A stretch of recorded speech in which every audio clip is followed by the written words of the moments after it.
VP নূরের বিরুদ্ধে গ্রেফতারি পরোয়ানা।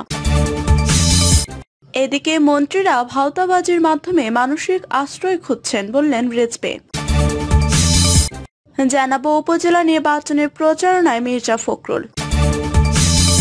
এদিকে বিএনপির বন্দীদের তালিকা চাইলেন ওবায়দুল কাদের। জানাবো আধিপত্য বিস্তার নিয়ে সংঘর্ষ, উপজেলা চেয়ারম্যান সহ গ্রেফতার 42। এবং সর্বশেষ জানাবো সাধারণ মানুষের কাছে ঈদ স্বস্তিদায়ক ছিল না বললেন হেলাল। শুনছিলেন সংবাদ শিরোনাম, এবারে বিস্তারিত। ভিপি নূরের বিরুদ্ধে গ্রেফতারি পরোয়ানা। ডাকসুর সাবেক ভিপি নূর হক নূরের বিরুদ্ধে গ্রেফতারি পরোয়ানা জারি করেছেন চট্টগ্রামের একটি আদালত। সোমবার চট্টগ্রাম সাইবার ট্রাইব্যুনালের বিচারক জহিরুল কবির ডিজিটাল নিরাপত্তা আইনে করা একটি মামলার শুনানি শেষে এ আদেশ দেন। এর আগে প্রধানমন্ত্রী শেখ হাসিনা, শিক্ষামন্ত্রী মুহিবুল হাসান চৌধুরী এবং ছাত্রলীগ ও যুবলীগ নিয়ে কটূক্তির অভিযোগ এনে ভিপি নূরের বিরুদ্ধে মামলা করেন শাহরিয়া ইয়াসির আরাফাত নামে ছাত্রলীগের সাবেক এক নেতা।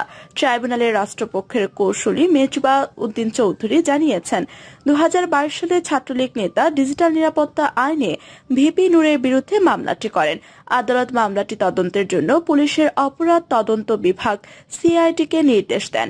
সম্প্রতি তদন্ত শেষে সিআইডি ভিপি নূরের বিরুদ্ধে আদালতে প্রতিবেদন দেয়। সোমবার আদালত প্রতিবেদনটি গ্রহণ করে নূরের বিরুদ্ধে গ্রেফতারি পরোয়ানা জারির নির্দেশ দেন।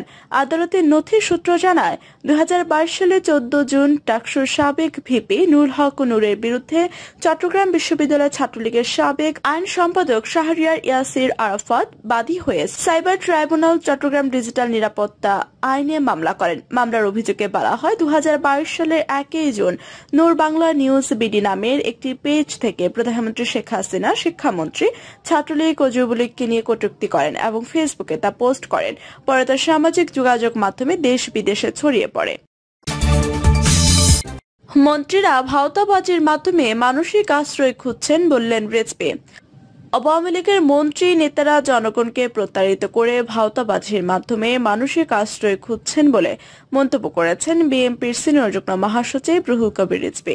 তিনি বলেছেন, ক্ষমতাসীনরা রাষ্ট্রীয় অর্থনীতি লুটপাট সহ মানুষের সহায় সম্পদ আত্মসাৎ করে গণতন্ত্রকে কবর দিয়ে একতরফা নির্বাচনের মাধ্যমে ক্ষমতা দখল করে সরাসরি জনগণকে প্রতারিত করেছে।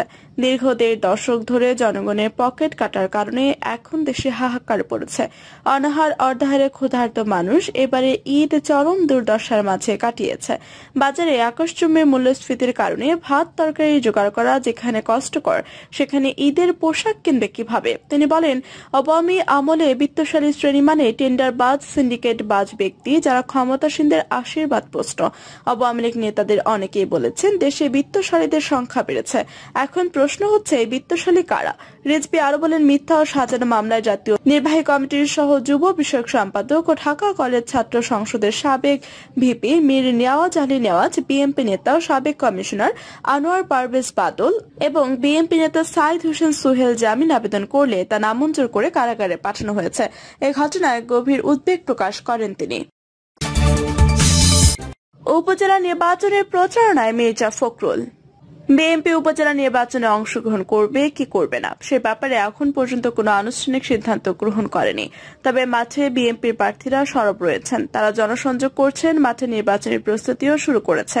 উপজেলা নির্বাচন নিয়ে যেহেতু বিএনপি এখন পর্যন্ত কোনো সুনির্দিষ্ট নির্দেশনা দেয়নি, তাই বহু উপজেলায় বিএনপির প্রার্থীরা অংশগ্রহণ করতে যাচ্ছেন বলে দৃশ্যমান হচ্ছে।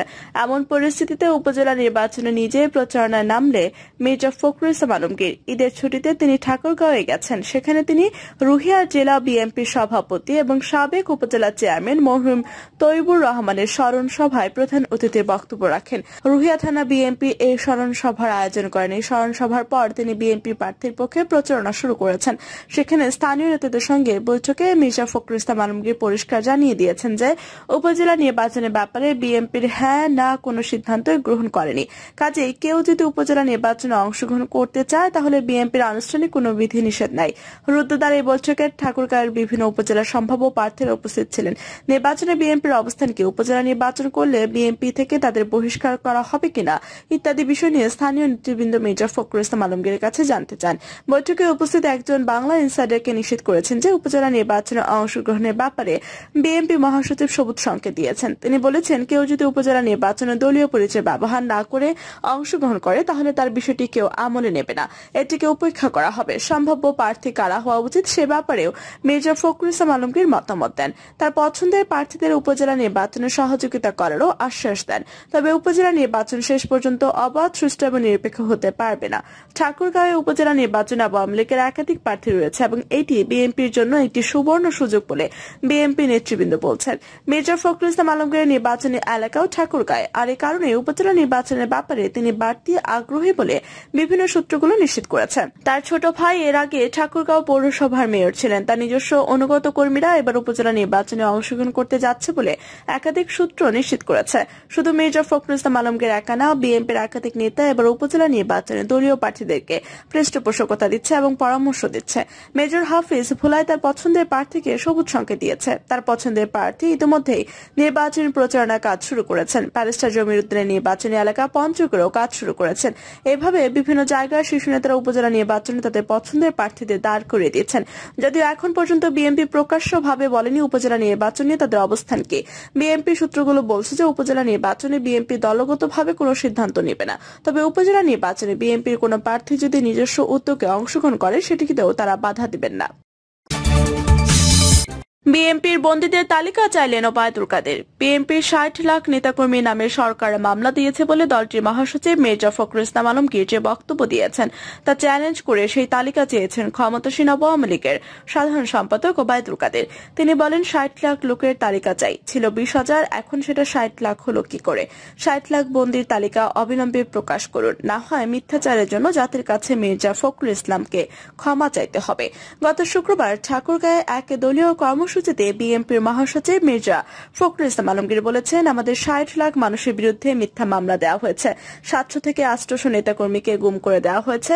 অক্টোবরে আন্দোলনের পরে 27,000 নেতাকর্মীকে গ্রেফতার করা হয়েছে। এর 3 দিন পর আজ সংবাদ সম্মেলনে বিষয়টি নিয়ে কথা বলেন আওয়ামী লীগের সাধারণ সম্পাদক ওবায়দুল কাদের। বাংলাদেশের স্বাধীনতার চেতনাকে ধ্বংস করার জন্য বিএনপির জন্ম, এমন মন্তব্য করে তিনি বলেন, তারা বাংলাদেশের অস্তিত্বের মূলে আঘাত করতে চায়। 71-এ তাদের যে ভূমিকা, হঠাৎ করে বাঁশিতে ফু দিলে এমনি তিনি ঘোষক হয়ে গেলেন। 24 বছরের যে আন্দোলনের এসবের কোনো দাম নেই। ওবায়দুল কাদের বলেন, 17 এপ্রিল মুজিবনগর দিবস, স্বাধীন বাংলাদেশের প্রথম সরকারের শপথ দিবস, তিনটিকে তারা অস্বীকার করে। 10 এপ্রিল প্রথম স্বাধীন বাংলাদেশের সরকার গঠন করে সেটা অস্বীকার করে। স্বাধিকার আন্দোলনের মাইলফলক 7 জুন অস্বীকার করে। বিএনপির কাছ থেকে বাঙালি সংস্কৃতির চেতনা নিয়ে ইতিবাচক রাজনীতি করবে এটা আমি বিশ্বাস করি না। দেশে দুর্ভিক্ষের আশঙ্কা প্রসঙ্গে এক প্রশ্নের জবাবে ওবায়দুল কাদের বলেন, আমরা বলেছি বিএনপি অপপ্রচার করছে। তারা তাদের বিদেশি মিত্রদের সঙ্গে সলা পরামর্শ করে বলছে এই সরকার ক্ষমতায় বসলেও দুর্ভিক্ষে সরকারের পতন হবে, সেটা তো হয়নি। ইসরায়েল ও ফিলিস্তিন ইস্যুতে এক প্রশ্নের জবাবে ওবায়দুল কাদের বলেন, আমরা যুদ্ধ চাই না, শান্তি চাই। নিত্যপণ্যের দাম নিয়ন্ত্রণে রাখতে রমজানে সরকারের বেশ কিছু কার্যক্রম চলমান ছিল, তা অব্যাহত থাকবে কিনা এমন এক প্রশ্নের জবাবে সরকারের সড়ক পরিবহন সেতুমন্ত্রী ওবায়দুল কাদের বলেন, যতদিন জনগণের প্রয়োজন থাকবে ততদিন জনস্বার্থে এই প্রোগ্রাম থাকবে। আধিপত্য বিস্তার নিয়ে সংঘর্ষ, উপজেলা চেয়ারম্যান সহ গ্রেফতার 42। ফরিদপুরের সালথায় আধিপত্য বিস্তারকে কেন্দ্র করে দফায় দফায় সংঘর্ষের ঘটনায় অভিযান চালিয়েছে পুলিশ। এ সময় সালথা উপজেলা চেয়ারম্যান মোহাম্মদ ওয়াদুদ মাতব্বর সহ 42 জনকে গ্রেফতার করা হয়। পুলিশ জানায়, রোববার সালথার গট্টি ইউনিয়নের কাঁঠালবাড়িয়া গ্রামে দেশীয় অস্ত্র নিয়ে প্রতিপক্ষের বাড়িতে হামলা চালিয়ে ব্যাপক ভাঙচুর অগ্নিসংযোগের ঘটনা ঘটে। এই ঘটনায় জড়িত অভিযোগে উপজেলা চেয়ারম্যান মোহাম্মদ ওয়াদুদ মাতব্বর সহ 30 জনকে গ্রেফতার করা হয়। অন্যদিকে শনিবার বিকেলে উপজেলা মাঝারদিয়া ইউনিয়নের মাঝারদিয়া গ্রামে আধিপত্য বিস্তার নিয়ে আওয়ামী লীগের 2 গ্রুপের দফায় দফায় সংঘর্ষের ঘটনা ঘটে। এতে এক বীর মুক্তিযোদ্ধা সহ অন্তত 35 জন আহত হন। আহতদের মধ্যে 20 জনকে ফরিদপুরের বিভিন্ন হাসপাতালে ভর্তি করা হয়। এই ঘটনায় জড়িত অভিযোগে একই রাতে অভিযান চালিয়ে পুলিশ অপর 12 জনকে গ্রেফতার করা হয়। এ ব্যাপারে সালথা থানার ভারপ্রাপ্ত কর্মকর্তা মোহাম্মদ ফায়েজুর রহমান বলেন, অভিযান চালিয়ে উপজেলার বিভিন্ন স্থান থেকে 42 জনকে গ্রেফতার করা হয়। এর মধ্যে সালথার গট্টি ইউনিয়নের কাঁঠালবাড়িয়ার ঘটনায় 30 জন ও মাঝারদিয়া গ্রামের ঘটনায় অপর 12 জনকে গ্রেফতার করা হয়। এ বিষয়ে ফরিদপুরের অতিরিক্ত পুলিশ সুপার মোহাম্মদ ইমদাদ হোসেন বলেন, 2টি ঘটনায় পৃথক মামলা হয়েছে। জড়িত বাকি আসামিদের গ্রেফতারে পুলিশ অভিযান অব্যাহত রয়েছে। সাধারণ মানুষের কাছে ঈদ স্বস্তিদায়ক ছিল না বললেন হেলাল। বিএনপির জাতীয় নির্বাহী কমিটির তথ্য বিষয়ক সম্পাদক আজিজুল বারী হেলাল বলেছেন, লাগামহীন দ্রব্যমূল্যের বৃদ্ধির কারণে সাধারণ মানুষের কাছে ঈদ স্বস্তিদায়ক ছিল না। বাজার সিন্ডিকেট সহ সরকার সংশ্লিষ্ট অতি মুনাফাখোর ব্যবসায়ীরা এজন্য দায়ী হলেও সরকার তাদের বিরুদ্ধে কোনো কার্যকর ব্যবস্থা গ্রহণ করেনি। এই অপশক্তির হাত থেকে দেশ জাতিকে বাঁচাতে হলে তাবেদার সরকারের বিরুদ্ধে দুর্বার গণ আন্দোলন গড়ে তুলতে হবে। তিনি আরো বলেন, দেশে গণতন্ত্রের নামে একদলীয় বাকশালী শাসন চলছে। সরকার নিজেদের রাজনৈতিক উচ্চাভিলাষ চরিতার্থ করার জন্য দেশের গণতান্ত্রিক মূল্যবোধকে ধ্বংস করে দিয়েছে। দলীয়করণ করা হয়েছে দেশের বিচার বিভাগকে। জনপ্রশাসন ও আইন শৃঙ্খলা বাহিনী সহ রাষ্ট্রের সব অঙ্গ প্রতিষ্ঠানকে জনগণের ভোট ও ভাতের অধিকার ফিরিয়ে আনতে বিএনপি দীর্ঘ 17 বছর রাজপথে লড়াই করেছে। আগামীতে সবাইকে ঐক্যবদ্ধভাবে চলমান সরকার হটাও আন্দোলন বেগবান করতে হবে। কাঙ্ক্ষিত পরিবর্তন ও দেশ এবং জাতিকে মুক্ত করতে হলে সর্বোচ্চ ত্যাগ স্বীকার করতে সবাইকে প্রস্তুত থাকতে হবে। আধিপত্যবাদী শক্তির ষড়যন্ত্রের কবল থেকে বাংলাদেশকে রক্ষা করতে সবাইকে সজাগ থাকতে হবে। বর্তমান সরকার পরিকল্পিতভাবে রাষ্ট্রের সব প্রতিষ্ঠানকে ধ্বংস করে দিচ্ছে। জনগণের অধিকার, ন্যায্য বিচার ও মর্যাদা বর্তমান শাসক শ্রেণীর কাছে সবচেয়ে বেশি উপেক্ষিত হয়ে আছে। আজিজুল বারী হেলাল বলেন, বর্তমান সরকার যখনই দেশের ক্ষমতায় আসে তখনই দেশের অর্থনীতি ভেঙে পড়ে, ব্যাংক লুট হয়, সব অন্যায় বেড়ে যায়, দ্রব্যমূল্যের ঊর্ধ্বগতিতে জনগণ দিশেহারা হয়ে পড়ে, সীমান্তে হত্যা বেড়ে যায়, দেশের শিক্ষা ব্যবস্থায় ভয়াবহ বিপর্যয় ঘটে। প্রিয় দর্শক, এই ছিল এখনকার মতো সর্বশেষ সংবাদ। আপনি সব সংবাদ পেতে চ্যানেলটি সাবস্ক্রাইব করে পাশে থাকা বেল বাটনটি ক্লিক করে রাখুন। ধন্যবাদ সবাইকে এতক্ষণ সাথে থাকার জন্য।